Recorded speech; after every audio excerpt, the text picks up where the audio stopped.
Hi, this is Stuart Weems and welcome to the Investopoly podcast. My goal is to give you simple, easy to understand strategies, insights and tips to help you master the game of building wealth. And in this episode, I'd like to talk about why it's important that your spouse or partner, whatever you'd like to refer them to, has an understanding of your family's financial position and is engaged in that decision making. So typically, it's really common for one spouse to have a greater interest in finances and managing the family's finances. Typically that most interested spouse takes responsibility for making the financial decisions. Sometimes that will be in connection or concert through a discussion with the other spouse, or sometimes a spouse will unilaterally make those decisions. Now, it feels like a good division of labour, particularly if a particular spouse or one spouse has a genuine interest in the subject matter, and particularly if the other spouse has a genuine disinterest in the subject matter. But it's not a good thing, and I want to explore that a little bit through this podcast and give you some suggestions about what you could think about doing. So one of the problems is that if the let's call them the decision-making spouse, if they pass away, and particularly if they pass away unexpectedly, it will cause a lot of stress and worry for the remaining spouse. Because not only do they have a little knowledge, they don't have a thorough knowledge of your financial affairs, but they also typically have a low level of confidence and a low level of experience and understanding in order to make financial decisions. And this all compounds and causes a lot of stress and worry at probably the worst possible time. That is, they're having to deal with your passing, assuming the person that's listening to this podcast is the decision maker, which is probably more likely. It causes a lot of problems. And I've seen it in my practice. What I try and do as often as possible is make sure that I'm talking to both spouses at least every so often, and make sure that I know that even if one spouse is just completely disinterested in money, that they still have an understanding and a high-level understanding. And that really certainly helps avoid causing undue stress and worry in a time where it's avoidable, and it's probably the worst time to have that sort of stress. The interesting thing also is that there's been some horrible situations of spouses finding out about how dire their family's financial situation is when the relationship breaks down.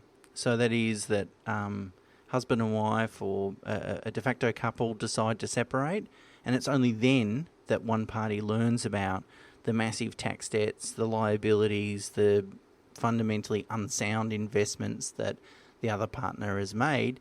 And then they're going to have to live with those decisions through the transition of unwinding those assets. Obviously a strong relationship has a foundation of mutual trust and respect, and that would include typically discussing and disclosing all material financial decisions with your spouse or de facto partner before any transactions are made. That's what I think would be a normal expectation.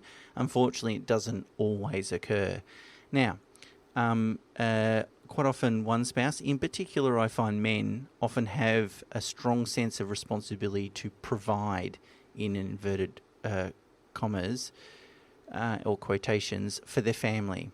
And sometimes that responsibility can drive them to take risks and make ultimately silly decisions. And this can be compounded by the fact that they might feel like that they shouldn't burden their partner with those decisions by discussing it with them, so they kind of protect their partner. This all can result in tears, typically, in the long run, and it's not something that's ever going to really yield positive outcomes.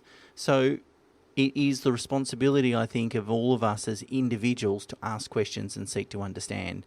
We can't turn the blind eye. We can't say, oh, look, you deal with it, I'm just completely disinterested, because at the end of the day, it might end up falling back in our lap, and we had a wish we would took a stronger level of responsibility for making those decisions.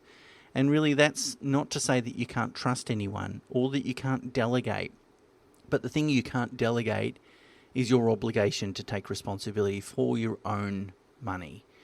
So, certainly find a good quality financial advisor, let your partner make decisions and educate you and trust that they're going to look after your best interest, all those sorts of things, but make sure that you ask questions, because at the end of the day, it's your money, and at the end of the day, you're going to have to live with the consequences of making those decisions. Now, I'm not suggesting a partner needs to have a really detailed, nitty-gritty understanding of every situation, nor am I saying that we should enter into those conversations with a predetermined level of distrust, but just to understand at a high level, what does this do? What's the liability? What can go wrong? These are all good questions to answer.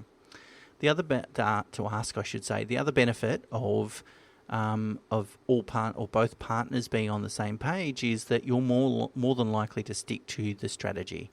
So, for example, if your strategy requires you to contribute a certain amount of money into a share portfolio every year, and you both understand why that's important, why it's important to consistently do that, why it's important to make sacrifices in some years to year in order to do that, to stick to the plan, then it's more likely you're going to hold each other accountable for doing that, and you're more likely to be successful. Whereas if it's just a strategy that someone's developed by themselves for their own family, you might find it difficult to pull the other partner's expenditure into line in order to meet those goals every year. So being on one page and having each partner buy in to the strategy is really important. So what do you do if your partner isn't interested? You've got a disinterested party. Well, first thing, let them listen to this podcast, because there's obviously some fundamentally sound reasons why they should take some level of interest. But here's a few other tips. You can certainly ask them to join you at your next meeting with your financial advisor or accountant or whoever is advising you in respect to these matters. You can let them know that what sort of steps that they need to take should you pass away unexpectedly. So who they need to talk to, how your assets are set up, where to access bank accounts, those sorts of things. You can ask them for help. You can say you don't really want to wear the burden of making all the financials, the family's financial decisions, and that that task is best shared amongst both of you. Or if you're still having trouble, maybe engage the assistance of a third party, such as a counsellor. They'll typically have tools and strategies to help you address that, whether you do that together or whether you do that by yourself to sort of get that counselling. It's up to you. But certainly you need to try and engage, or both partners need to try and engage with each other to make sure that they're fully aware of what they're doing with their money, your individual money. The Australian Banking Association has a code of conduct which all banks must comply with, and they made some changes as a result of the Royal Commission and all the reports and insight that occurred over that period of time. They made some changes that code of banking conduct that came into effect on 1 July this year. And it required, I quote, to take extra care of customers that may be more vulnerable. And that includes things like a term that's now used called financial abuse or domestic violence. And this is situations where people don't have access to bank accounts that are in their name or knowledge of assets that are in their name. They're asked to sign forms they don't understand, or really anything that you're uncomfortable with. So I've included links in the show notes. There's lots of advice on the government's, on ASIC's Smart Money website, that if you're being treated in this way, that there's ways to sort of get help. The other benefit of making sure that everyone's on the same page is it can help your executors significantly. So, executors occupy a very important role. Their job is to really carry out your wishes as set out in your will, but it also can be a very time-consuming and onerous job, and anyone that's acted as an executor will certainly confirm that. And also sometimes executors don't have the experience, understanding, or time to really execute their duties in an accurate and timely fashion. So one solution to this is instruct them to engage your trusted advisors. That could be your financial planner or accountant, And you can do that in your will. You can do that obviously verbally through discussions with them, or through drafting what's called a letter of wishes, which is really an addendum to your will that can be updated at any time. And that's really a letter from you to them on setting out a little bit more detail how you would like them to execute their duties. And so to be able to do this, what you need to do is first talk to your advisor, accountant or financial advisor, and make sure they're willing to take on that work.